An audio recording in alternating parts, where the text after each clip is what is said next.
Entonces, mi intervención va a ser sobre el título que tenéis en pantalla, sobre el reto de gestionar los sistemas de manufactura durante la crisis del coronavirus. Y quiero dar las gracias a Pilar, a Jesús, al IAF por la oportunidad que me han dado de estar aquí con vosotros. Y de estar especialmente con Pepe Longas hoy en esta charla, que para mí es un orgullo porque todos lo reconocemos como un referente, ha sido siempre un referente para todos nosotros. Gracias, Pepe, por acompañarnos también hoy. Y bueno, le deseamos a Arturo, a nuestro vicepresidente, que siga mejorando, ya está muy bien, pero no, me alegro también de su presentación. Quiero empezar recordando a los miles de personas que han perdido la vida debido a este coronavirus, creo que es de justicia, pero quiero hacerlo especialmente a todas esas personas mayores que honestamente creo que no han sido reconocidas en la medida que se merecen. Y lo hago porque no debemos ninguno olvidar que estamos aquí en esta España que aún es un milagro industrial, sobre todo en la industria de la automoción, estamos aquí debido a ellos. Ellos hicieron posibles que tuviésemos una España competitiva, que la industria de la automoción se implantase, que creciese, y nosotros debemos valorarlos por lo que hicieron. ¿Cómo nosotros seremos valorados algún día por lo que hemos hecho y por lo que hemos dejado a las generaciones futuras? Voy a exponer mi parte con lo que yo he estado haciendo en estas 8 semanas de confinamiento y lo que han sido mis reflexiones durante este tiempo. El trabajo que he hecho con mi gente, con los directores de las plantas y con los equipos de las plantas de los que soy responsable, pero también con mis compañeros y con mis superiores para prepararnos ante una situación que va a ser muy diferente a la que teníamos.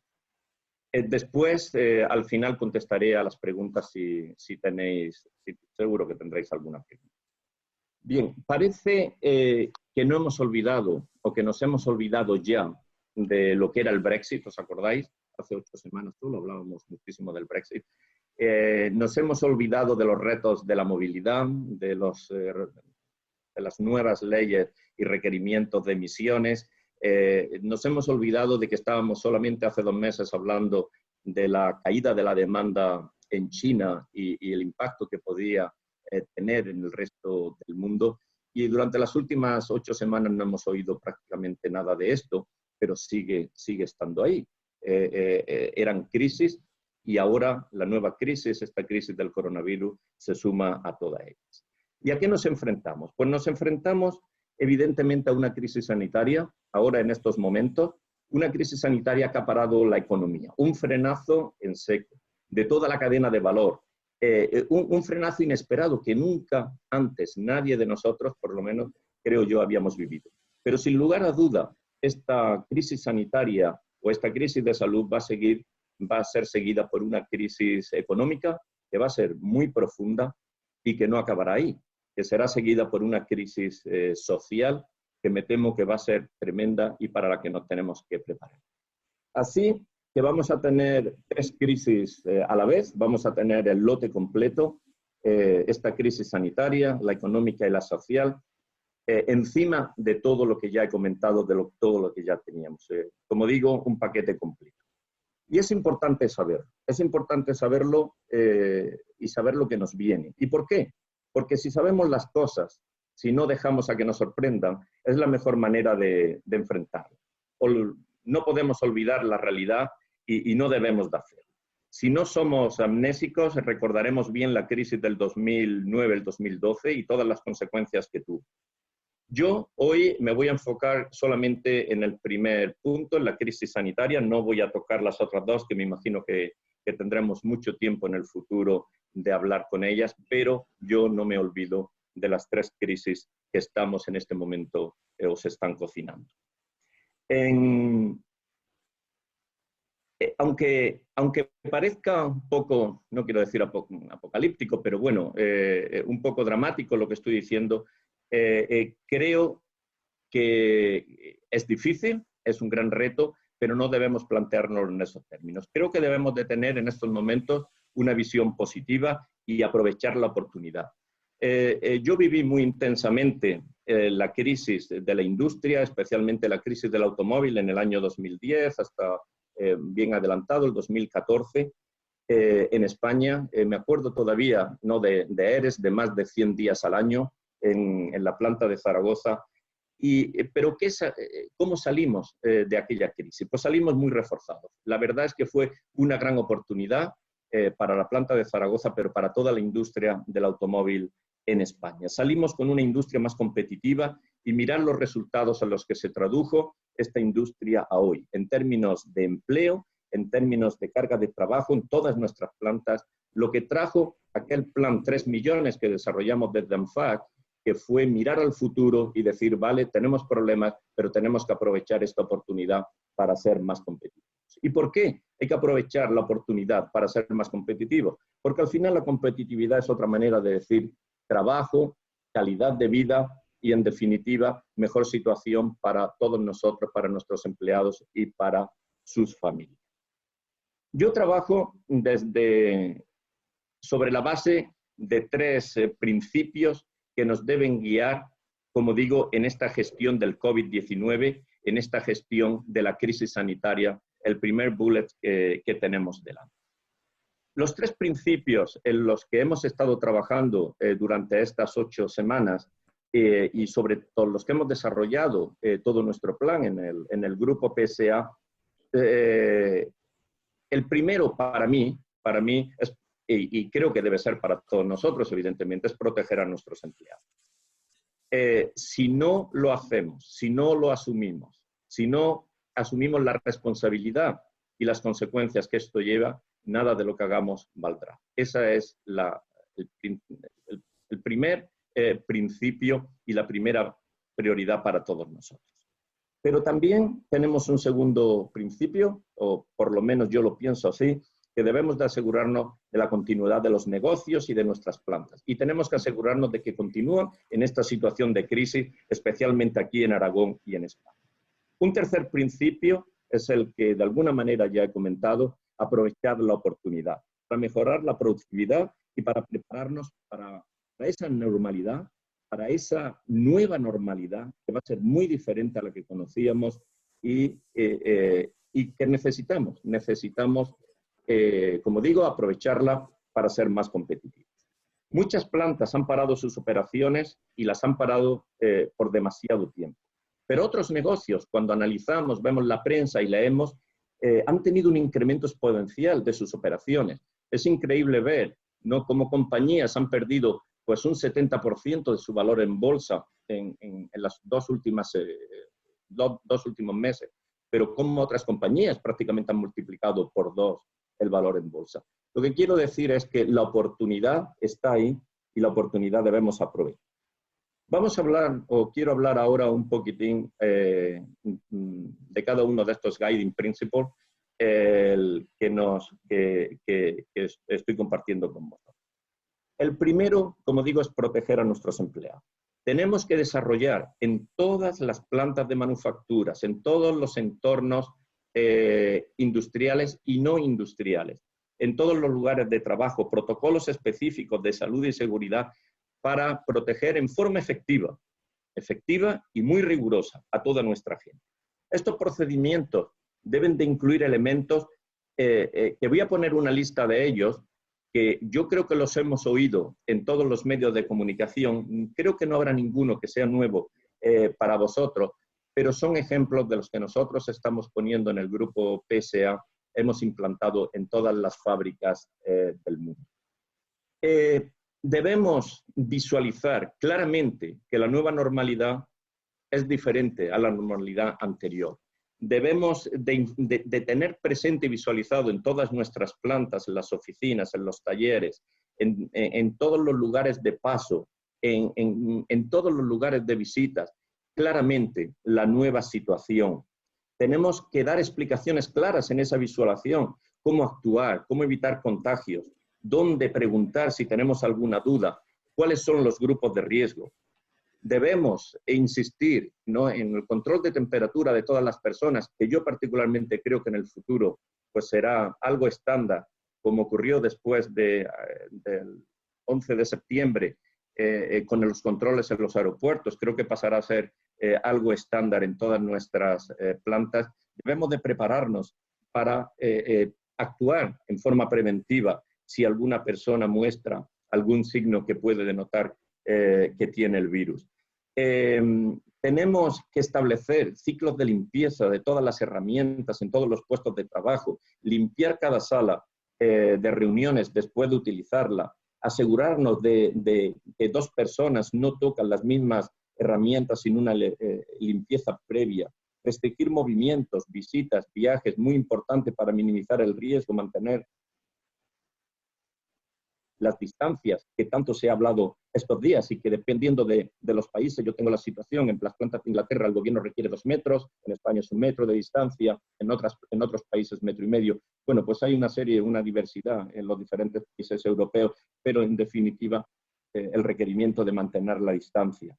Muy importante es asegurarnos de que todos los elementos de protección, las mascarillas, las pantallas faciales, todos los elementos de limpieza, de que vamos a tener un suministro permanente. Los volúmenes que vamos a necesitar son importantes y tenemos que prepararnos para tener los canales de suministro y no acabar con que nos faltan. Porque si en plena producción, después de reiniciar, ¿no?, en las próximas semanas, pues nos faltan los elementos de protección de nuestros empleados, el dilema va a ser importante. ¿Qué hacemos?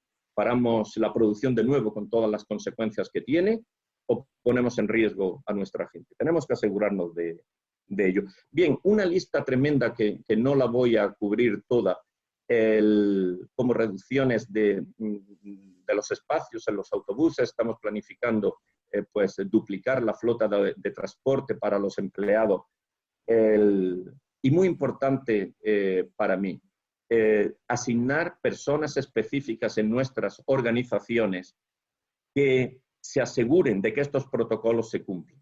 No podemos desde el primer día delegar y que lo se cumpla o no se cumpla. Es obligatorio cumplir estos protocolos de salud, con lo cual tenemos que tener inicialmente, hasta que el sistema sea suficientemente maduro, personas que se aseguren de que lo estamos cumpliendo. Y tenemos que asegurarnos de que esto ocurre en toda nuestra cadena de proveedores, porque si no ocurre en toda nuestra cadena de suministro, en toda la cadena de valor, cualquier problema que ocurra en ella tendrá un impacto final, en nuestro caso, en las plantas de montaje de automóviles al fin. Todo esto va a requerir definir, redefinir nuestra estructura en las plantas, asegurándonos de que los empleados se sientan seguros. Y este es un factor también para mí fundamental. Nos tenemos que sentir seguros en nuestro entorno industrial. Y tenemos que establecer con sistemas de comunicación muy amplios entre empleados y entre la compañía para asegurarnos de que ellos tienen la información que necesitan, pero y nosotros le proveemos no la información que queremos, sino la que ellos están demandando. Tenemos también que asegurarnos de que estamos todos unidos. Esto es una labor de todo el equipo. Y a esto me refiero, los sindicatos tienen que apoyar decididamente las medidas de seguridad y si consideran que no son suficientes, tenemos que hacer un esfuerzo para entre todos juntos llegar a un compromiso que nos asegure la perfecta protección de nuestros empleados. Pero tenemos que estar alineados con las autoridades. No podemos reiniciar nuestro sistema de manufactura si todos, la parte social, la empresa, los empleados y las autoridades no estamos alineados. Como he dicho, la comunicación es clave. Debe ser clara y sencilla. Y debe ser en forma que los empleados acaben reconociendo la información de la empresa como la única información verdadera. Toda la demás que tenemos por ahí es información adicional, pero la información de la empresa es la que de verdad le debe de ayudar a ellos. Tenemos que cuidar con las frecuencias, ser muy consistentes en esta primera fase después de reanudar la producción. Y nos tenemos que asegurar de que todo es biunívoco, empresa con sus empleados y viceversa. Bien, sobre el segundo principio también quería hablar un poco. La crisis del coronavirus, desde luego, que va a poner en riesgo, lo pondrá, a muchas empresas, a muchos negocios. El riesgo, lo estamos viendo, se ha aumentado exponencialmente. Debemos todos incrementar la resiliencia de nuestro negocio y en toda la cadena de valor.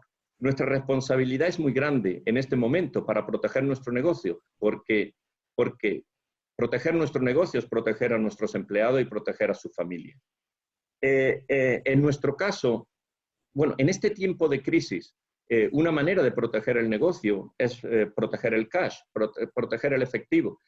Ya lo sabemos, en empresas grandes como las empresas del automóvil, en todas las empresas, en todos los negocios, los pequeños también, en el momento que hay falta de liquidez, el problema es tremendo, el problema es grave. No podemos quedar atrapados en el cash trap, en esa trampa de no tener efectivo. Tenemos que prepararnos para ello. En nuestro caso, una medida muy discutida que ha sido difícil de tomar, pero que la hemos tomado, es que las empresas, todas las plantas de producción, empezarán a fabricar muy despacio, siempre mirando el mercado y viendo la evolución del mercado. No vamos a fabricar vehículos que no esté demandando el mercado, porque podemos acabar en esa trampa del cash que no queremos. El regresar a la normalidad, a esa nueva normalidad muy diferente a la anterior, va a requerir mucha imaginación y mucho esfuerzo por nuestra parte. Mi única recomendación es que estemos todos preparados y debemos de estar preparados para lo desconocido. Debemos de aprender lo que no habíamos practicado y lo que no sabíamos antes. Y esto requiere buenos líderes. Sabemos que solo los buenos líderes van a ser capaces de entender esta nueva situación y de planificarla correctamente, de planificar esta nueva normalidad. Pero como dije, hay oportunidades, ¿no? La digitalización la tenemos ahí. Y ahora es el momento. Hemos estado hablando tremendamente, muchísimo, en los últimos años sobre la digitalización. Ahora es el momento de utilizarla y ponerla en práctica. Sin entrar en profundidad, hay algunos ejemplos de palancas, de herramientas digitales que están ahí disponibles en ese Internet de las cosas para todos nosotros. El teletrabajo, lo estamos practicando. Las teleconferencias, las estamos practicando todos. ¿No? Yo era una de las personas que me resistía a que el teletrabajo fuese la normalidad. Quiero estar en contacto con la gente, necesitaba estar en contacto con la gente. Bueno, en esta nueva normalidad, a lo mejor tengo que aceptar que el teletrabajo va a ser parte de mi nueva situación. El control remoto de temperaturas que estamos hablando para que no haya interferencias ni pérdida de tiempo a las entradas o a la salida de nuestras plantas, control de presencia remoto, sistemas de visión a distancia, control de inventario en forma remota, reducción de chatarra y despilfarros también virtuales, pero que se transformen en reducciones efectivas en las plantas, reducciones de los ciclos de mantenimiento, aumentando el mantenimiento preventivo, definir nuevas métricas que no teníamos hasta ahora en este mundo nuevo, la ciberseguridad, algo que nosotros hemos estado trabajando, que es las ventas digitales a través de páginas web. Hemos desarrollado plataformas que las hemos puesto en funcionamiento y muy activas durante este periodo, durante estas 8 semanas, para seguir fomentando las ventas cuando estaban los concesionarios cerrados. Muchas oportunidades que podemos utilizar como revulsivos. Pero al final de todo, tenemos que aprovechar la oportunidad. Después de proteger a nuestra gente, tenemos también que aprovechar la oportunidad que nos brinda esta situación tan difícil. Muchas, como he dicho, actividades se pueden hacer de forma remota. Tenemos que pensar quién es estrictamente necesario de estar en los centros de trabajo tradicionales y quién ya no es necesario estar porque puede hacer el trabajo desde fuera, desde otro sitio. ¿Podemos gestionar a distancia? Pues bueno, la respuesta es sí. Lo hemos estado haciendo todos durante este periodo de tiempo. Y tenemos los elementos, ¿no? Si le proveemos los elementos a nuestros empleados, ellos lo pueden hacer. Tienen sus ordenadores personales, tienen su wifi en casa, le proporcionamos las herramientas que necesitan y podemos hacer el trabajo que hacíamos de una manera diferente. Es el momento de revisar cómo gestionábamos nuestro negocio. Y es el momento de empezar a verificar una vez que comencemos la producción. Sabéis que se ha anunciado que la planta de Zaragoza comenzará la producción ya en una de las líneas de montaje la semana que viene. Pues bueno, pues una vez que comencemos la producción, empezar a mirar cómo mejoramos los elementos de producción de nuestros empleados y cuáles son absolutamente necesarios, y también cómo podemos optimizar y hacerlos más eficientes. Y todo esto lo podemos utilizar, pues utilizando cámaras digitales, gafas inteligentes, supervisión en virtual también, que la vamos a necesitar. Bueno, pues en todos estos elementos han sido elementos, ¿no?, esta nueva normalidad en la que hemos estado trabajando estas 8 semanas. Otra oportunidad para avanzar en este mundo digital, una gran oportunidad para mejorar la productividad. Darle alas, tenemos que darle alas a la creatividad, a involucrar a todos nuestros empleados. Es un momento para involucrar a todas nuestras organizaciones. Es un momento para poner las mejores ideas, para explorar toda la creatividad de nuestra gente y al final tener un plan. Tenemos que tener un plan, no podemos improvisar. Si improvisamos, corremos el riesgo de no tener una segunda oportunidad. El coronavirus, como digo, va a tener un impacto que durará mucho y va a durar mucho, mucho tiempo. Es mi opinión personal. Una gran parte de este impacto será permanente y no nos vamos a desprender de él por mucho tiempo. Las compañías nos vamos a ver obligadas a ser rentables, como digo, en esta nueva normalidad, mientras protegemos a nuestros empleados. Bien, como dije al principio, es una enorme dificultad, pero a la vez es una gran oportunidad para repensar el trabajo, cómo lo hacíamos y cómo queremos hacerlo en el futuro, acelerando todas estas nuevas ideas y buscando unas nuevas y diferentes maneras de gestionar. Pero esta crisis nos hará repensar a todos también la dependencia tecnológica y de aprovisionamiento que teníamos y que hemos sufrido. Para mí ha sido casi increíble asumir que algo tan básico, tan elemental, tan simple como una mascarilla, que el mundo dependa de que se fabriquen en China. Para mí ha sido increíble, con lo cual creo que vamos a estar todos forzados a repensarnos cuáles son nuestras dependencias tecnológicas y de aprovisionamiento del resto del mundo. Y también hemos visto cómo la cadena de valor tiene que ser activada toda a la vez en todos los países y en todas las regiones. Hemos visto en Europa, pues bueno, no ha sido un buen ejemplo, por decirlo de alguna manera, con una descoordinación grande, con diferentes requerimientos, cada país intentando hacerlo mejor, pero cada uno en su camino diferente. Y ya sabemos que si toda la cadena de valor no se trata de la misma manera, pues no tenemos posibilidades de volver o de reiniciar esa nueva normalidad todos a una. Todavía estamos sufriendo esta situación y por eso creo que la nueva normalidad también va a traer más Europa, la necesitamos y espero que nos ayude.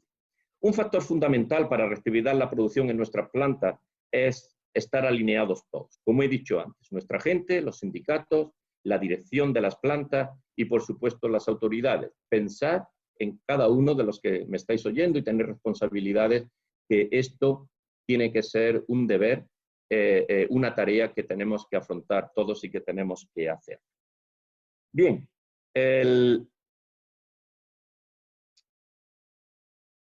como os dije al principio, estos son mis pensamientos, este es el trabajo durante estas 8 semanas de confinamiento en casa, pero manteniendo las tareas necesarias y preparando la vuelta al trabajo. 8 semanas que yo creía que por estar en casa iban a ser unas semanas fáciles, pero han sido de locuras, con reuniones de 12 horas diarias de preparación con muchísima actividad, más actividad que la actividad en situación normal de fabricación, pero han sido 8 semanas en las que desde el principio hemos intentado todo el grupo, todos mis compañeros, mis superiores y también mis empleados, pues mirarlo en forma positiva y ver dónde tenemos y dónde podemos aprovechar las oportunidades.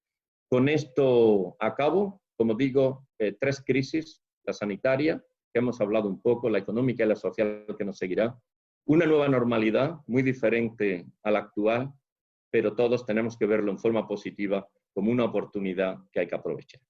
Gracias. Muchas gracias, Antonio Cobo. A continuación, José Longas Pellicena va a intervenir. José Longas nació en Zaragoza, es ingeniero industrial por la Universidad Politécnica de Madrid y máster en Business Administration por la IES. Tras 17 años como director general de BSH, se jubiló en agosto de 2017. En sus primeros años de carrera profesional desempeñó diferentes responsabilidades directivas en J.I. Case, Grupo Tenneco Company de Estados Unidos. En 1985 se incorporó a Balay S.A., ocupando puestos como jefe de proyectos de ingeniería y director del servicio técnico. En el año 2000 fue nombrado director general de BSH Electrodomésticos España, donde pilotó la filial española con excelentes resultados, tanto en etapas de bonanza económica como en los años de profunda crisis posteriores. Bajo su responsabilidad, BSH incrementó su cuota de mercado en España desde un 24% que tenía en el año 2000 hasta casi el 40%. Además, el portfolio de marcas de BSH se racionalizó y mejoró a lo largo de esos años, haciendo crecer a esas marcas, Bosch, Siemens, al mismo tiempo que a Balay, que también mejoró de forma visible su imagen y valor de marca. Entre los años 2011 y 2017 presidió el Club de Excelencia en Sostenibilidad.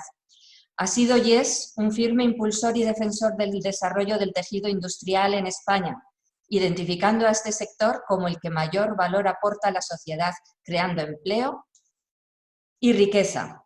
También ha apostado por el acercamiento e intercambio de conocimiento entre empresa y universidad y por la formación dual como vía clave para formar a futuros profesionales.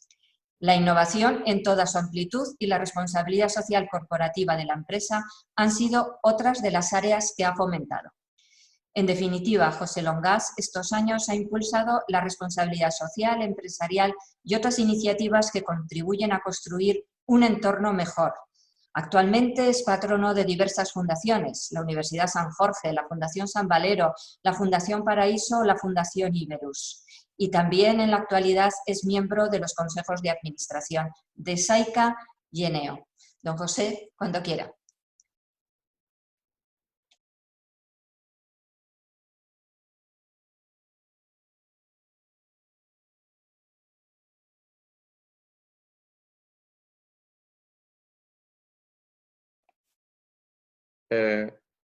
Pepe, creo que estás en mute.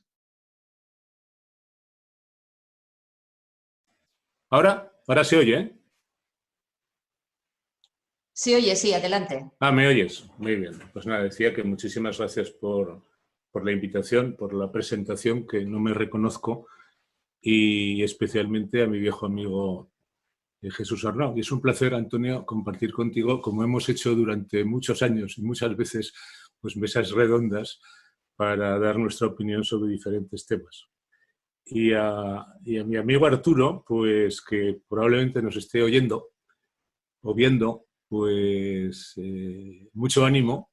Me alegré muchísimo cuando ya volví a casa. Sé que está bien y además tengo que decirle que el artículo que leí ayer por la noche en el Heraldo de hoy, pues me emocionó en cierto modo. Mucha suerte, Arturo. Yo le dije a Jesús que cuando no estás en un activo intenso, como es mi caso ahora, pues lo único que podría ser aprovechable es la experiencia. Pero en los tiempos increíbles que estamos viviendo y que vamos a vivir, ¿quién tiene la experiencia suficiente para dar consejos? No obstante, mi compromiso es darles a ustedes, a vosotros, unas pinceladas personales sobre el momento en que estamos viviendo, sin entrar en muchos detalles que ni el tiempo ni mi propia capacidad me lo iban a permitir.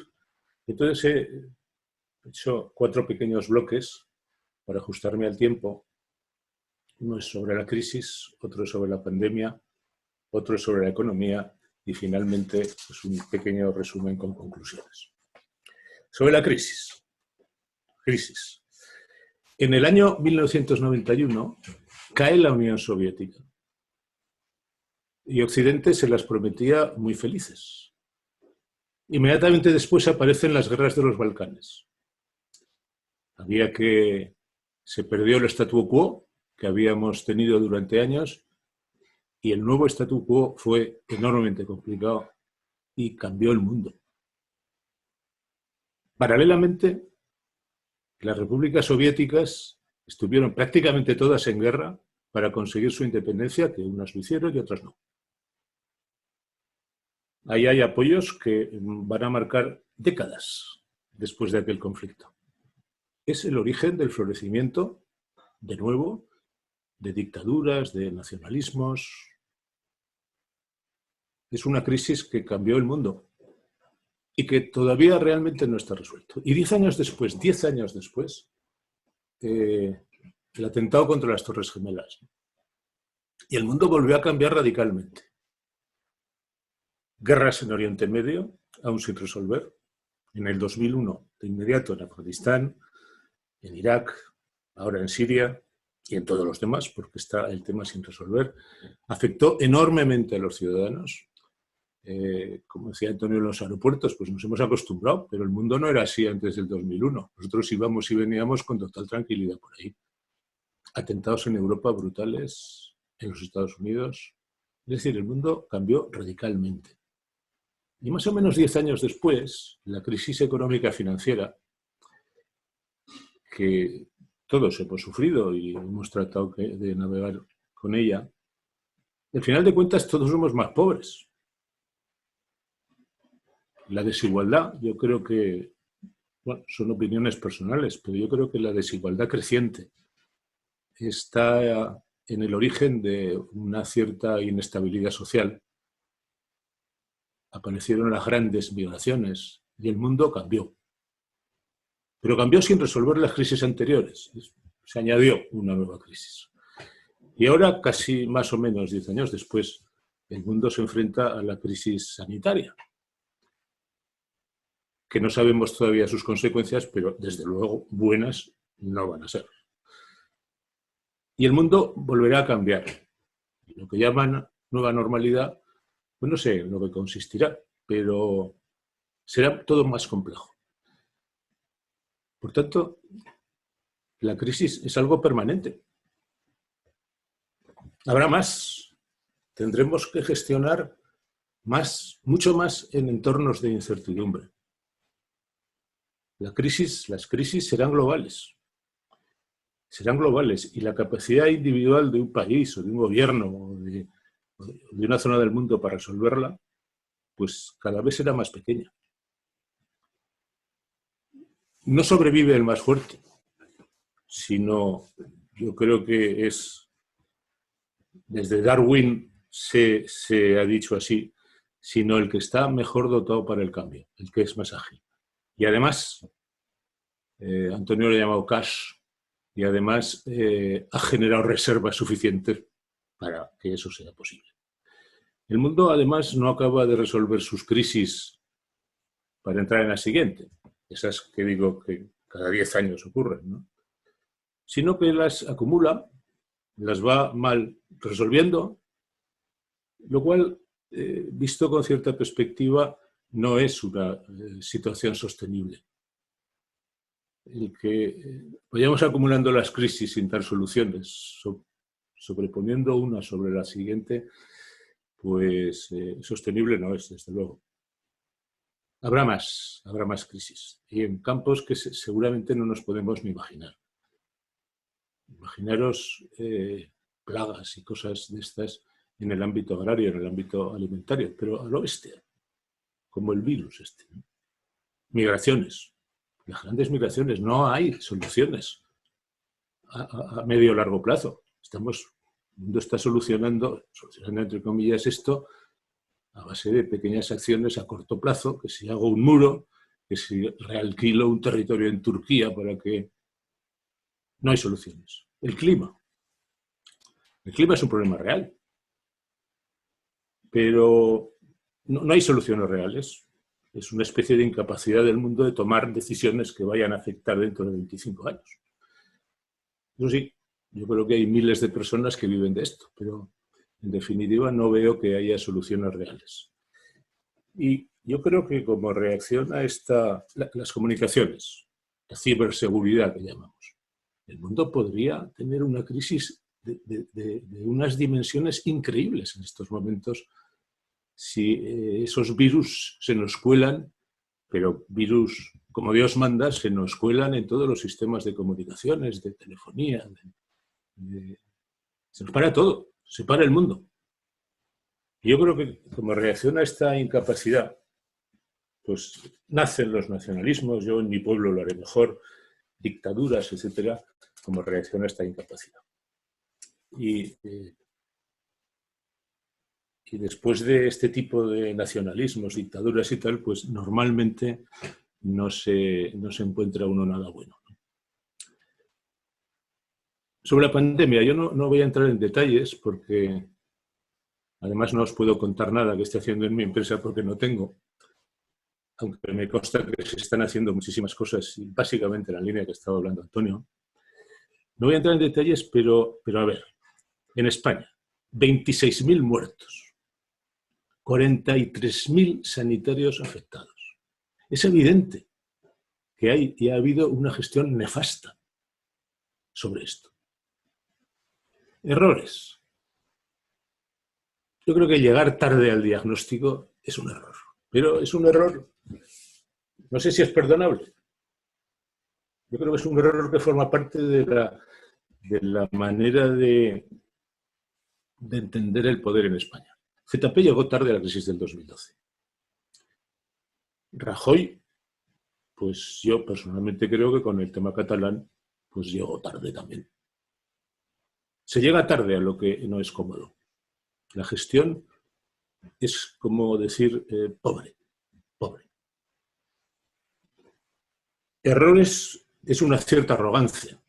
El gobierno no ha hecho un ejercicio de lecciones aprendidas. Y con ello se pierde el gran valor que tienen los errores, es aprender de ellos. Y todo esto crea más incertidumbre al ciudadano. Propaganda. Tratar de resolver la opinión pública con un gigantesco aparato de propaganda. Y hablo propaganda y no digo la palabra comunicación. Hablo propaganda con todo su significado. Tratar de resolver la opinión pública con un gigantesco aparato de propaganda en vez de con eficiencia en la gestión, yo creo que genera aún más incertidumbre en los ciudadanos, al menos en muchos ciudadanos. Yo creo que el componente ideológico, y permitirme que hable así, hombre, el estar jubilado y no hablar más que en nombre propio te permite decir muchas cosas que en mi vida he sido capaz de decirlas, ¿no? Yo creo que el componente ideológico hoy supera ampliamente la eficiencia en la gestión. Llegar a esta situación con políticas de mayor gasto público, mayores impuestos, yo creo que todo eso ha sido una temeridad. Se han sobrepuesto clarísimamente las dos crisis, la económica de hace 10 años y la sanitaria actual, sin haber generado reservas. España ha llegado extremadamente vulnerable a la nueva crisis. Problemas. Yo creo que, es una opinión personal, pero creo que es enormemente difícil gestionar el Estado autonómico. La tendencia de que cada cual vaya por libre es enorme. Algunos lo hacen mejor que otros, pero es muy complicado. Y no sé siquiera si es realmente posible, ¿no? El gobierno no tiene experiencia, el gobierno central me refiero, es débil y se enfrentan a problemas que lo superan. Y salvo alguna excepción, pues no están capacitados para problemas reales como estos. Vinieron a otra cosa, mucho glamour, ser guays, gasto social, gafas de sol, aviones, viajes, mítines, música, todo estupendo, aplausos, y se encuentran con otra cosa. Problemas reales, muertos, infectados, desafección creciente, ya no hay mítines, no hay aplausos, no hay música. Y esto afecta a su propia capacidad y yo creo que genera una gran incertidumbre en la sociedad que se añade a la preocupación por la pandemia. Sé que no estoy dando una visión muy optimista, pero bueno, yo me he comprometido a daros la visión que tengo. Tengo algunos aspectos optimistas que luego diré. Economía. No soy excesivamente optimista y tampoco voy a insistir demasiado en ello. Vosotros estáis también informados, o mejor, seguramente mucho mejor que yo, y sí que quiero y debo hacer algunas reflexiones. Mi reflexión es, ¿quién va a pagar la fiesta? ¿Y esto quién lo paga? Decía, parece ser que dijo Joseph Pla en su viaje a Nueva York, cuando estaba en Broadway viendo los carteles, las luces, los teatros. ¿Y esto quién lo paga? España arrastraba una deuda pública en torno al 100% del PIB. Una deuda pública que, a pesar del buen crecimiento del PIB para el momento y con intereses bajísimos, intereses prácticamente cero, era una deuda que crecía cada año, seguía creciendo cada año. No había conciencia de ello. Recordar los gastos sociales, los incrementos salariales a funcionarios, los viernes solidarios, todo era como muy guay, ¿no? Y cuando se para y se detiene en seco una buena parte del aparato productivo, la reactivación del consumo y la producción no es automática, no viene cuando se levanta la detención, no viene cuando se acaba la desescalada. El PIB anuncian que caerá entre un 10 y un 15. Los gastos provocados por la propia pandemia pues aumentan más el déficit del Estado. Dicen que será del 12. La nueva deuda crecerá aún más. Parece que hasta un 130 o más del PIB. El costoso desempleo pues podrá alcanzar el 20%, lo vemos por ahí. Entonces, financiar la deuda vieja, la nueva más los nuevos gastos, la merma de ingresos, puede suponer tener una factura que pagar entre 300 o 300 y pico mil millones de euros. Las arcas están vacías, incluso las de la Seguridad Social. Vía impuestos, yo creo que es imposible. Crujir a los llamados ricos es un componente básicamente ideológico y de propaganda, pero son peanuts a nivel fiscal. ¿Subir impuestos de sociedades? Pues yo creo que es una temeridad brutal en estos tiempos. Y solo queda, como siempre, la esquilmada clase media y trabajadora, los IRPFs, los IVAs, sucesiones, donaciones, etcétera, etcétera. Pero todo esto está ya al límite. Y yo creo que hundiría más la economía y que, por mucho que yo cuestione la capacidad de algunos miembros del gobierno, yo creo que no se atreverían. Entonces, como decía Pla, ¿y esto quién lo paga? Cualquiera que lo vaya a pagar no lo va a hacer gratis. Y menos a un país superendeudado y con tipos de interés crecientes, las primas de riesgo. Nadie lo va a hacer gratis. Pero, visto desde otro punto de vista, ¿quién lo puede pagar? Hay tres grandes bloques. Los Estados Unidos, Europa y China. Fondos de inversión y tal, no los contemos, porque van a lo que van a la rentabilidad más o menos inmediata y además, aunque nos parezca que no, tienen patria los fondos de inversión, los grandes fondos. Yo creo que los Estados Unidos no está en condiciones de pagar la fiesta, ni creo que sea interés del actual gobierno el ir desarrollando algún plan Marshall para un país tan desafecto como es España y con los actuales riesgos en la composición del gobierno. Europa sí que podría hacerlo, pero lógicamente con condiciones y controles, por supuesto. Llamémosle rescate o llamémosle como nos dé la gana, pero con condiciones. Y yo creo que nosotros debemos estar preparados, y los individuos y seguramente las empresas también, a enfrentarnos a sufrir las mayores reducciones de renta de los últimos años. Y China. Capacidad financiera tiene China. Ganas de ampliar su ámbito de influencia, muchas. Afinidades con una parte del gobierno español, pues yo creo que muchas. En cualquier caso, prefiero no pensar en eso y no seguir por esta vía. Entre tanto, este gobierno tiene el problema de decir a los españoles que aquello de que la fiesta la iba a pagar gratis Europa, pues era y es una quimera, simplemente no es verdad, no era verdad cuando nos lo vendían, y ese es un trabajo que tiene que hacer el gobierno. Quizás lo resuelva o intente resolverlo con propaganda, repartiendo culpas y no con eficiencia en la gestión. Merece la pena, empezaremos a oír tics, que algunos ya hemos empezado a oír. Merece la pena una Europa unida sin solidaridad, merece la pena estar en ese club, vaya club. La epidemia, por otra parte, mueve corazones y hace que la gente esté más sensible a estos tics, ¿no? Los bancos, ya he oído alguna cosa por ahí, a quienes se salvó con 50.000 millones de euros, como si salvar el sistema financiero fuese... como si ayudar al sistema financiero no estás ayudando a toda la economía, ¿no? Deberían arrimar el hombro, no lo hacen.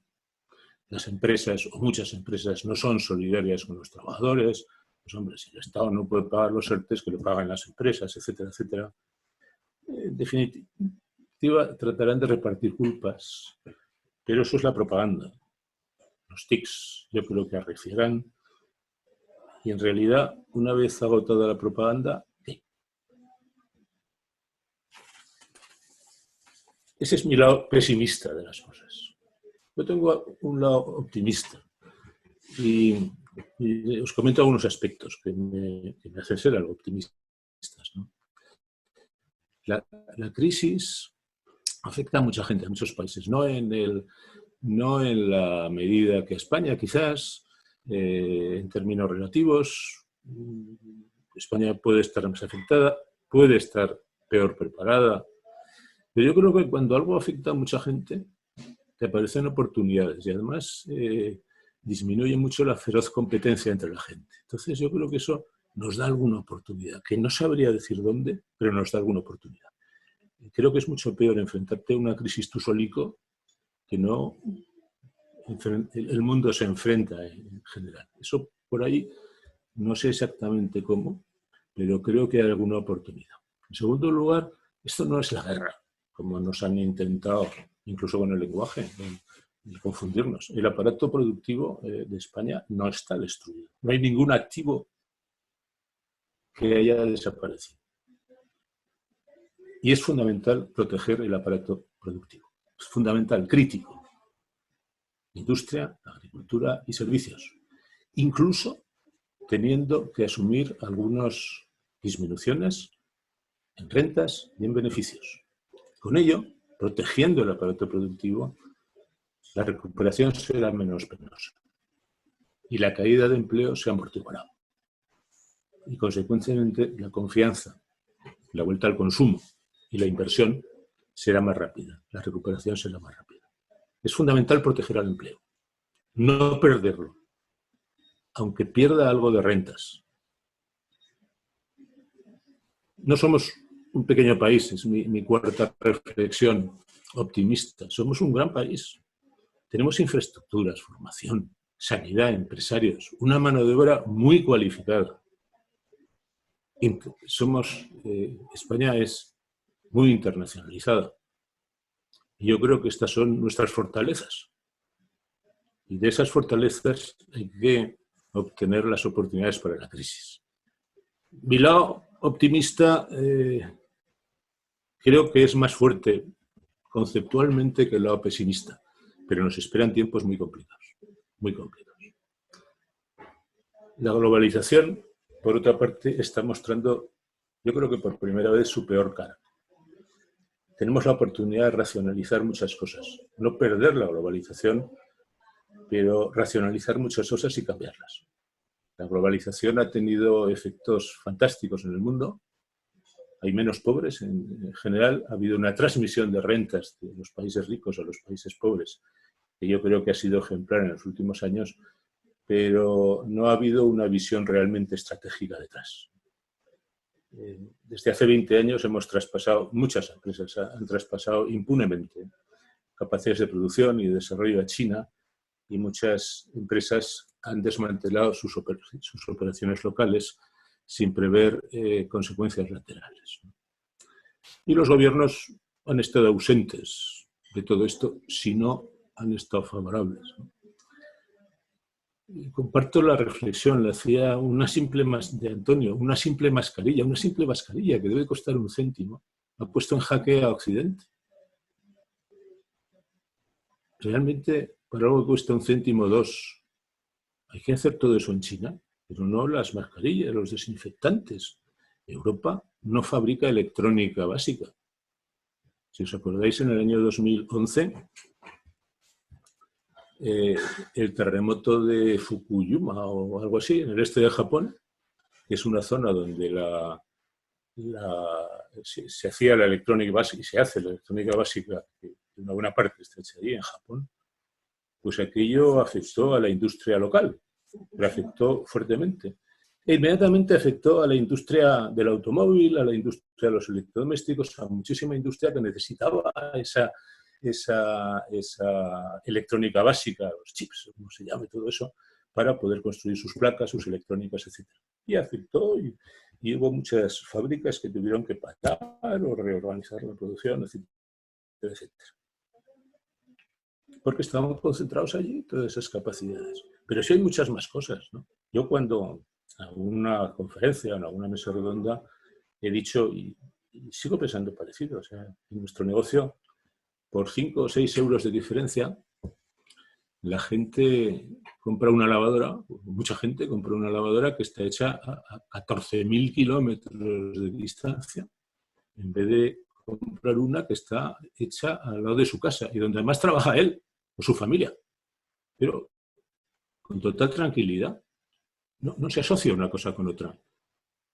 Eso sí, por la tarde sale a la manifestación a protestar contra la globalización y contra el desempleo. Yo creo que, no sé, tenemos que aprender mucho en todo esto. Yo no estoy diciendo de que tengamos que traer a casa y ser autónomos o autárquicos, o como queréis llamarlo, pero sí que creo que hay que racionalizar muchísimas cosas vinculadas con la globalización. Hemos aprendido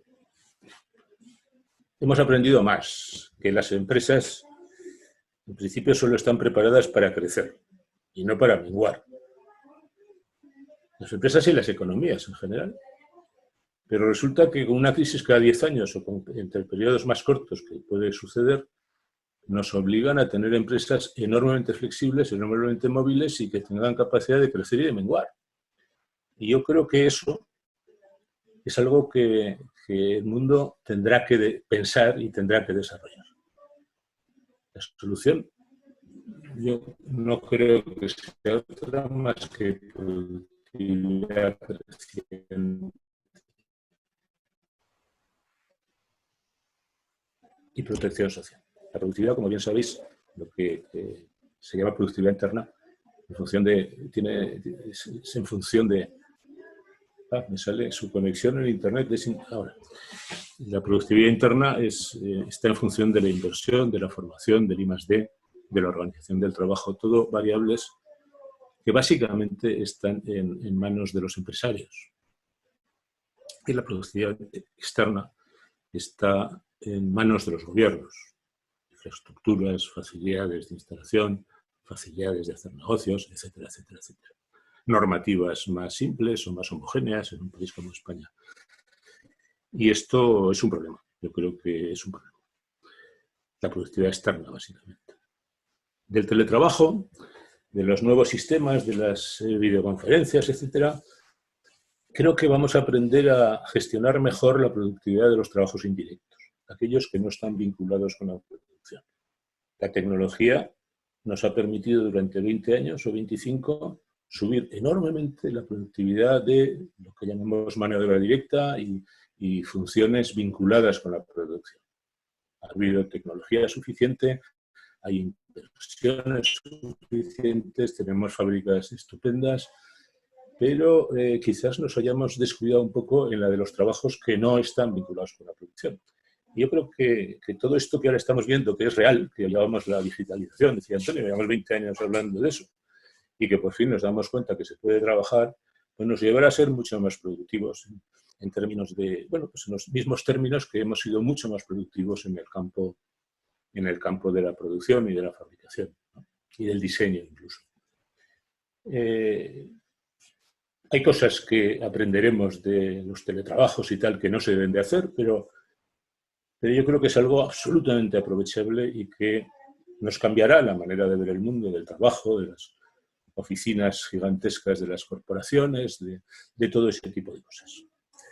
Bueno, y yo creo que con esto termino. Si acaso, pequeñas conclusiones. 1, las crisis son permanentes. Gestionar crisis, yo creo que, por tanto, ha de ser una de las capacidades esenciales de los directivos y de los gobiernos. Sobrevivirá quien tenga mayor capacidad de adaptación. Esto viene desde Darwin. La globalización internacional incondicional, como la hemos visto hasta ahora, va a cambiar. Creo que va a haber una vuelta a casa de muchos aspectos de la cadena de valor. Los flujos de valor tienen que ser más cortos. La I+D necesita ser potenciada con recursos públicos y también privados en las empresas. Y a su vez los recursos públicos yo creo que deberán de ser más enfocados, dirigidos a las oportunidades estratégicas que tiene una sociedad, un país, una región. Cada cual puede investigar lo que quiera, pero seguramente no con recursos públicos que deben de estar enfocados en necesidades estratégicas. Y bueno, iba a acabar diciendo que tenemos que elegir mejor a nuestros gobernantes para que sean capaces de todo esto, pero hacer como si no lo hubiera dicho, ¿vale? Muchas gracias. Muchas gracias, José Longas, muchas gracias a ambos. Vamos a pasar al turno de preguntas. Recuerdo a todos los asistentes que pueden hacerlo bien por escrito en el botón preguntas y respuestas o con el botón levantar la mano les daremos acceso para que lo puedan hacer en persona. Este es el caso de Ignacio Montaner, que lo tenemos ya. Por favor, ¿puede formular su pregunta?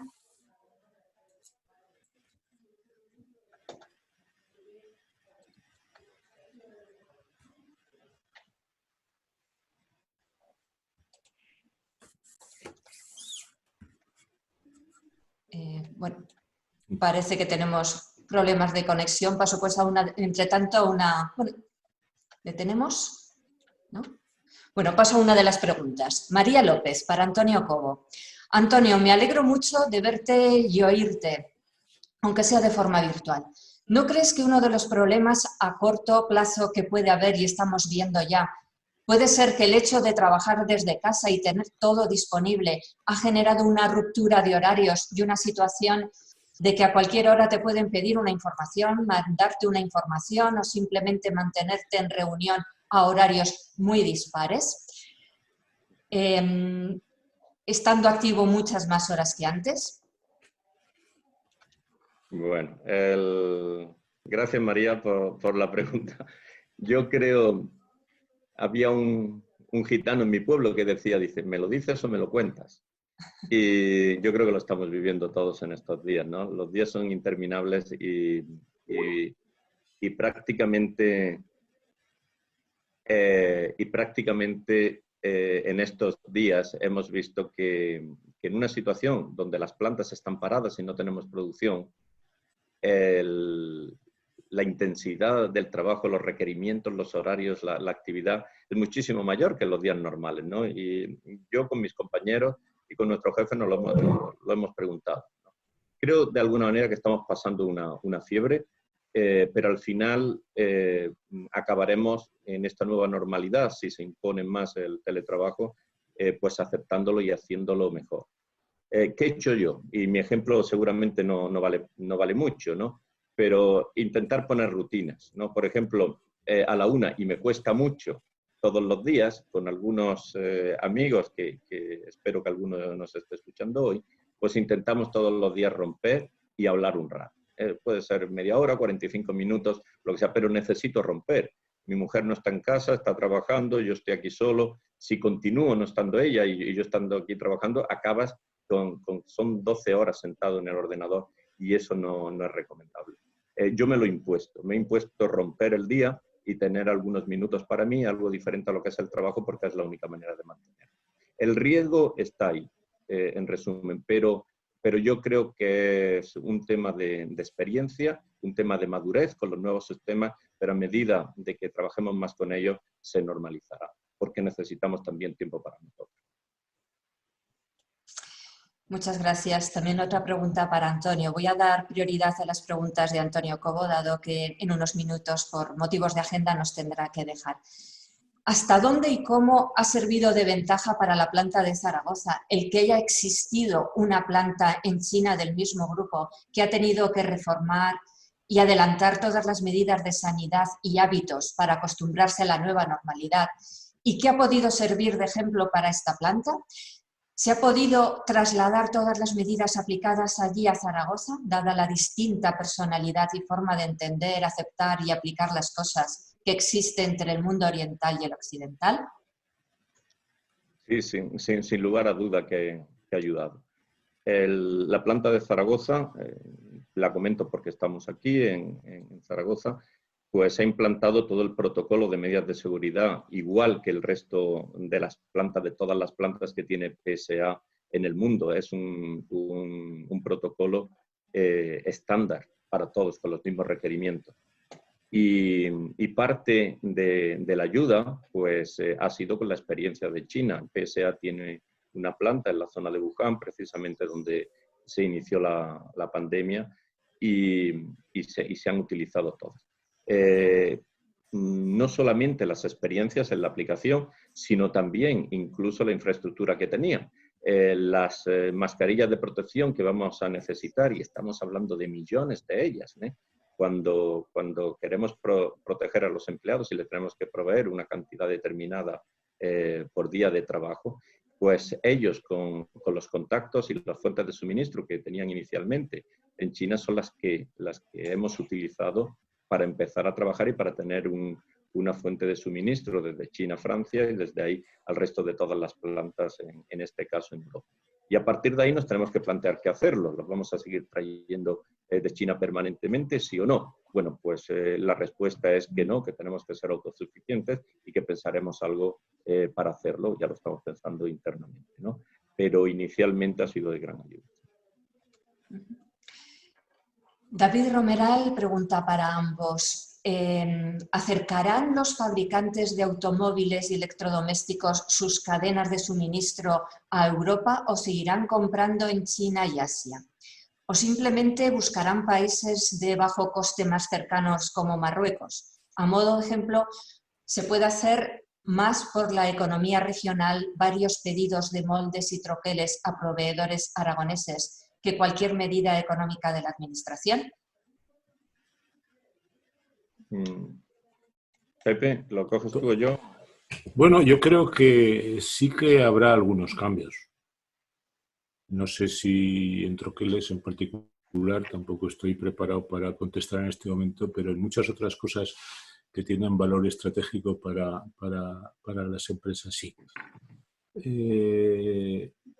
Hay empresas que han desmantelado todas sus operaciones en España, las han llevado a China todas sus operaciones, empresas grandes, pequeñas, sobre todo pequeñas, y prácticamente se han convertido en intermediarios entre un proveedor chino y...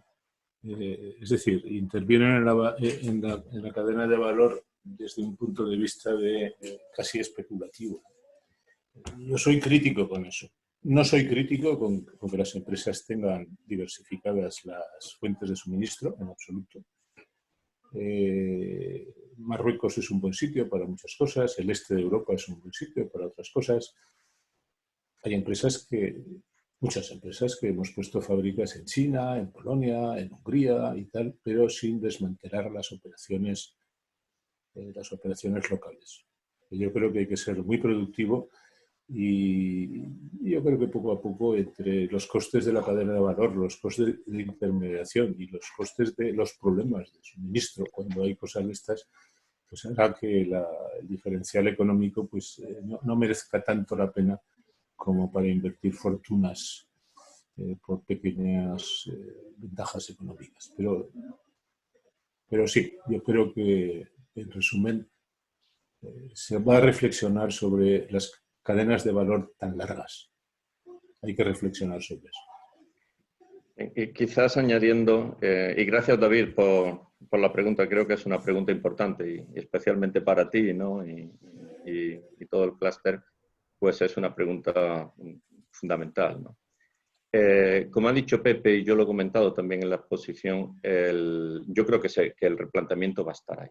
Las decisiones serán una a una y se irán tomando. Pero sí que está ya sobre la mesa en el planteamiento. Si eso va a acabar viniendo a España o no, no nos olvidemos de una cosa, ¿no? Lo repito, pero es así, es que yo no veo ningún otro camino. Acaba favoreciendo a España si España es competitiva, punto. No hay otra manera. ¿Cuáles son las alternativas? Por supuesto que con ese replanteamiento se van a disminuir las cadenas de valor y las cadenas de suministro. ¿Y por qué? Por el problema que hemos vivido, por el reto al que vamos a estar sometidos, por el miedo a nuevas situaciones, pero también porque la logística va a ser muy cara a partir de ahora, va a ser mucho más cara. Yo creo que va a haber un refuerzo de las medidas medioambientales de todos los gobiernos que va a hacer más caro pues todo el transporte en general, con lo cual indirectamente es un beneficio para la base de proveedores de Europa. Pero no nos olvidemos de dos cosas. Una, que el este de Europa está ahí, que es competitivo, que sabemos cuando hacemos análisis de todo el coste total de cualquier componente, que la Europa del Este es competitiva con nuestros proveedores en el entorno. Y sabemos que el norte de África está ahí, que hay un refuerzo muy grande y que son solo 14 kilómetros de España, ¿no? que es más cercano que los propios países dentro de la Unión Europea. Entonces, nuestro reto es ser competitivos también con esos entornos. ¿Se va a acercar? Yo creo que sí. Yo creo que se está planteando, creo que va a ocurrir, pero no podemos perder de vista de que esto va a ser una ventaja si no mantenemos nuestras ventajas competitivas. Muchas gracias. Victoria San Agustín hace pregunta para ambos. Voy a dar primero la de Antonio Cobo.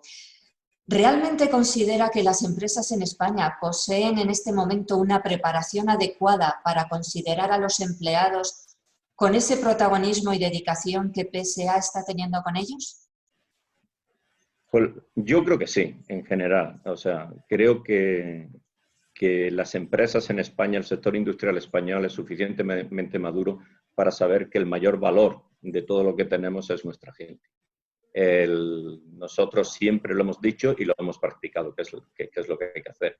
Pero creo que que es así, y en el caso de que no sea así, lo va a acabar siendo. O sea, es algo que se tiene que imponer. Si no lo practicas, lo vas a practicar. Entonces, yo doy por asumido que todo el mundo pues acabará valorando, si no lo hace ya, como su primer valor, su propia gente y la protección de su gente como su primera prioridad, sí, claro. Y casi una última pregunta para Antonio Cobo. ¿Cómo ve el futuro de la automoción a corto y medio plazo? Nos pregunta Fernando. Pues ese es el gran dilema, ¿no? Hablamos de este mundo caótico, de este mundo, que no tenemos mucho control desde dentro de la industria, de lo que queremos que sea la industria del futuro. La industria del futuro y la nueva movilidad, pues es algo impuesto primero por el cliente, por las regulaciones de los gobiernos, por las regulaciones, en nuestro caso, de la Comunidad Europea. Va a ser muy diferente. ¿Cómo veo? Va a ser un nuevo mundo industrial, más centrado en esa nueva movilidad. Y si utilizo palabras de otras conferencias que hemos dado, pues toda la industria se va a mover no a ser la industria tradicional, sino a las empresas a ser proveedoras de sistemas de movilidad, que eso es lo que estamos. Yo creo que con esta experiencia se va a reforzar. Ahora, más difícil por la situación, pero el futuro evidentemente va sobre una movilidad segura, una movilidad sin emisiones y una movilidad compartida, ¿no? Yo creo que las bases de las que hemos hablado muchos años, pues ahora en esta nueva situación se van a acelerar. Bien, ahora dos preguntas similares sobre Europa. Raquel Sánchez dice, hablando de liderazgo en Europa, ¿quién puede asumir a día de hoy este reto? Y Alfonso Dena nos pregunta, ¿creen que la Unión Europea puede llegar a una crisis entre los miembros del sur y los del norte por la diferencia de gestión que habla Pepe? ¿Creen que está en riesgo la Unión Europea? Yo creo que no está en riesgo la Unión Europea. Sí que es verdad que puede haber diferencias, pero no. Es que no hay opción, ¿no? Yo creo que no hay opción. Y es verdad que los liderazgos son débiles, excepto en algunos sitios, ¿no? En los países escandinavos, la misma Alemania es un liderazgo fuerte, y en los países del sur, pues ha habido momentos de liderazgos fuertes. Yo recuerdo, pues, con cariño la época de Felipe González y de tal, ¿no? Pero, a ver, el tema del mantenimiento de Europa está muy por encima de todas estas tendencias o subtendencias y tal, de los gobiernos puntuales, mejores, peores, ¿no? Yo creo que no hay opción. Habrá, como he dicho antes, como los hay en Europa del Este, con algunos regímenes populistas. En este país habrá tics para echarle la culpa a Europa, para decir lo que comentaba yo antes, pero yo creo que son temas menores en comparación con la subsistencia de Europa, que además es algo que todos debemos de colaborar y trabajar, porque es de las mejores cosas que ha pasado a la mayoría de los países en los últimos años. Mi comentario sobre ello, y será el último, Pilar, lo siento. ¿Hay riesgo para Europa? Totalmente de acuerdo con Pepe. No, yo no veo riesgo para Europa, pero sí que veo riesgo para la Europa ideal, para la Europa que necesitamos los europeos, ¿vale? Ahí sí que veo riesgo, y lo estamos viendo desde muchas dimensiones, los nacionalismos internos, pero también lo estamos viendo por una falta de liderazgo de estadistas europeos, de una clase política que quiera trabajar por Europa. ¿Y por qué es eso importante? ¿Por qué tenemos que tener esa clase política, ese liderazgo, ese nivel de personas para ayudar a Europa? Porque no tenemos futuro.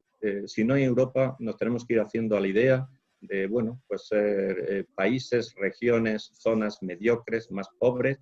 Nuestra riqueza se irá transfiriendo sin darnos cuenta poco a poco a potencias mayores, y la única manera de defendernos es ser grande y ser competitivo. Y como eso es así, por eso todos tenemos que apostar por una Europa más fuerte y una Europa que dirija a los destinos de todos nosotros mejor, cosa que en los últimos años pues no ha estado al nivel ni a la altura que algunos de nosotros consideramos que era necesario. Muy bien, tenemos a José Miguel Guinda que quiere intervenir. Buenos días. Buenos días, Pilar. En primer lugar, yo me alegro mucho. Perdona, Miguel, y por motivos, porque ya voy un poco tarde, os tengo que dejar ahora y lo siento de verdad. Pero bueno, estando Pepe, estáis en buenas. Muchísimas gracias, Antonio Cobo, por estar con nosotros hoy. Hasta pronto. Hasta ahora. Adiós, Antonio. Muchas gracias. Antonio. Gracias a vos. Bien, Pilar, yo me alegro primero de ver que a los dos están en plena forma, y sobre todo que el jubilado sigue teniendo la cabeza fantásticamente amueblada. La pregunta mía iba a ser para Antonio, lo siento que se ha marchado, que era cómo veía él que podía afectar esta crisis al desarrollo del coche eléctrico. Pero bueno, no se la puedo hacer, cuando lo vea se lo haré. Gracias. Bien, muchas gracias. Bueno, también para el señor Longas, de María Victoria San Agustín. ¿Cómo podríamos superar en nuestro país el lastre de la ideología sobre la eficiencia? Vaya pregunta. Pues, pues no lo sé. Yo creo que la formación de la gente, la educación de la gente tiene mucho que ver con eso. Pero a veces estos temas de ideologías o de nacionalismos, etcétera, etcétera, es casi obligado pasar por ellos para superarlos. A veces no hay más remedio que pasar por ellos durante unas temporadas para poder superarlos. Enfrentarte a ellos para eliminarlos creo que honradamente es muy complicado. Es muy complicado. Por otra parte, la ideología, prácticamente desde las guerras carlistas en España, mitad del siglo XIX, la ideología ha tenido en España mucho más valor que la eficiencia, a nivel de gobiernos. Estoy hablando a nivel de gobiernos. Entonces, me temo que tendremos que seguir así una temporada que puede durar años, que tenemos que potenciar que la gente piense por sí misma y no le den las cosas pensadas por la televisión. Y me gustaría ser más optimista, es decir, haciendo esto y lo otro, oye, buscaremos la eficiencia. Creo que en las empresas se ha evolucionado enormemente, pero que los gobiernos, al menos los gobiernos actuales y la actual composición del poder, entre comillas, poder, pues no es lo más favorable en este momento. Pero tenemos que pelear por ello. Gracias. Alfredo Gómez, ¿cuál piensa que va a ser la línea a seguir por los gobiernos a nivel regional, nacional y europeo en el sentido de la reconstrucción o la apuesta estratégica? Bueno, pues de momento, Alfredo, lo que se lee por ahí de la desescalada es que a nivel autonómico cada uno quiere ir por libre. La reconstrucción. A mí no me gusta esa palabra porque no ha habido destrucción. Todavía no ha habido destrucción de activos, pero digamos la vuelta a la normalidad o la reactivación de la economía, pues creo que eso no se puede hacer por libre. No se puede hacer por cada comunidad autónoma. Entonces yo creo que ahí tendrá que ser el gobierno si es capaz de pilotar eso. A nivel europeo, pues también está siendo difícil, pero hay varios países europeos muy afectados y en una economía global yo creo que será inevitable llevar un paso parecido. Será inevitable llevar un paso parecido. El tema de los países del norte de Europa frente a los del sur, creo que, asumiendo que hay que pagar la deuda, los intereses, pero yo creo que el tema es un tema menor, que no irá mucho más allá, y porque la conciencia de que Europa tiene que consolidarse es una conciencia muy extendida en todos los países de Europa. Entonces, yo creo que lo que Alfredo llama reconstrucción, pues primero, no podrá ser a nivel local, no tiene sentido en un país como este, porque además tampoco hay recursos suficientes a nivel local. O sea, tienes que obtener del Estado central y del gobierno central o de los rescates o de lo que sea, pero no será. Yo creo que habrá un cierto orden mayor en eso que en lo que allá llaman desescalada y todo este lío. Muchas gracias. Eliseo Vitaller plantea, dentro de una década más, ¿a qué nos vamos a dedicar en España? ¿Qué vamos a fabricar en nuestro país competitivamente? Pues ahora estamos fabricando muchísimas cosas competitivamente. España es una potencia en muchísimos campos, el campo del automóvil es una potencia de España. En los electrodomésticos también es una potencia España y con todas las dificultades del mundo, pero es una potencia en infraestructuras y en muchísimas cosas. Yo creo que 10 años seguiremos teniendo una industria. Si los gobiernos son más eficientes, tendremos una industria más potente y en ese sentido soy optimista. El problema mío cuando a veces soy un poco pesimista es en el corto plazo, ¿no? En lo que va a pasar dentro de un año y medio, ¿no? Pero a largo plazo este es un gran país. Tenemos gente formada, tenemos buenas universidades, tenemos unas enormes infraestructuras, una industria del turismo, ¿no? Que ahora lo está pasando muy mal, pero que cambiarán las cosas. Yo creo que este es un gran país. Estaremos fabricando de todo con mucha más productividad y quizás estemos fabricando por el medio de la globalización un poco controlada, quizás estemos fabricando más cosas. No, yo creo que hay que ser, en ese sentido hay que ser optimista. El problema es llegar en buenas condiciones, como decíamos, ¿no? Proteger la industria, proteger las empresas, proteger a los trabajadores, proteger los puestos de trabajo, aunque yo lo he dicho antes, aunque eso transitoriamente durante un plazo tenga que suponer una disminución de rentas o de beneficios. En relación con esta tenemos otra que dice, ¿volveremos a ver una reindustrialización en España para dejar de depender de China? ¿Hay previsión de que esto pueda suceder más pronto que tarde y podría ser esto una solución para paliar esta crisis? Bueno, lo que hablábamos antes, esto ayudará de alguna manera a traer de vuelta a casa ciertas cosas. No depender de China o de Estados Unidos o del sudeste asiático. En el mundo en que estamos no creo que vaya a ocurrir. Seguiremos con relaciones comerciales, con relaciones industriales. No creo ni que vaya a ocurrir ni que sea bueno que ocurra, ¿no? Estoy hablando de aspectos más estratégicos, ¿no? Creo que Antonio citaba un caso de la mascarilla, por Dios, un chisme que no vale nada. Puede poner a todo un continente tal, y cosas de ese tipo, ¿no?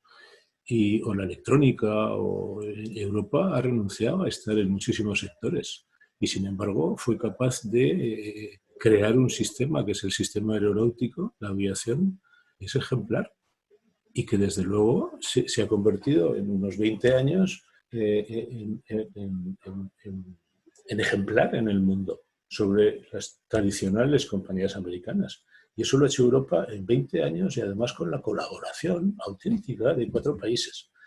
Que luego la fábrica de Sevilla tiene un avión más o menos que el otro, el compañero, bueno, son pequeñas cosas, pero a nivel europeo eso es un éxito total.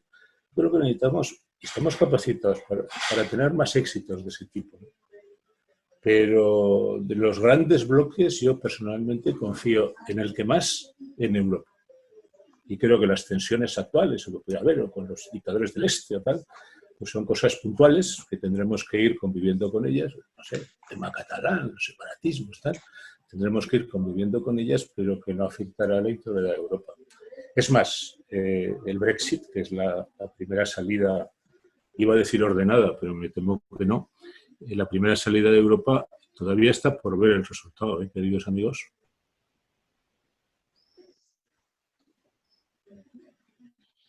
Bien. Todo para Inglaterra.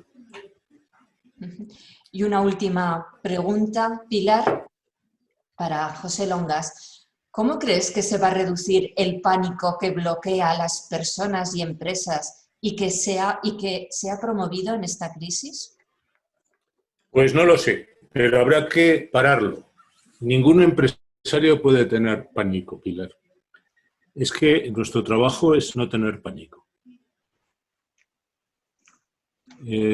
Tener frialdad, conocer el entorno, es verdad, aunque sea malo y feo. Pero el mundo va a seguir. La pandemia se acabará. Dentro de 6 meses recordaremos como una pesadilla. Que habrá nueva normalidad, como dicen ahora. Bueno, pero ya nos seguimos ocupando de que la normalidad sea normal y que entre tanto pues que tenemos que ir con mascarilla o medir la temperatura. Pues bueno, pues como tenemos que pasar por esos controles de aeropuertos que decíamos antes, ¿no? Pero de alguna manera volverá a la normalidad. Y entonces tenemos que seguir ahí. Es nuestro trabajo de empresarios. Es que es nuestro trabajo de empresarios. Y tenemos que proteger a las empresas. Y si hay créditos, a por ellos. Y si que no te pagan ahora, que el ICO no sé qué, pero todo eso poco a poco yo creo que en los próximos meses o tal se va a ir resolviendo, ¿no? Pues bueno, pues que tenemos que perder rentas los trabajadores y beneficios las empresas, y lo he dicho varias veces, pues de manera medida habrá que hacerlo. Pero Pilar, nuestro trabajo no es tener pánico, nuestro trabajo es tener soluciones y mantener nuestras empresas. Y lo haremos. Muchísimas gracias, José Longas y Antonio Cobo, por compartir con nosotros esas experiencias, esas opiniones y reflexiones. Y a los casi 150 participantes que hoy os habéis conectado a IAF Mastercard, también muchas gracias por acompañarnos. Os esperamos mañana en una nueva edición de IAF Mastercard. Gracias a todos. Gracias, muchas gracias a vosotros.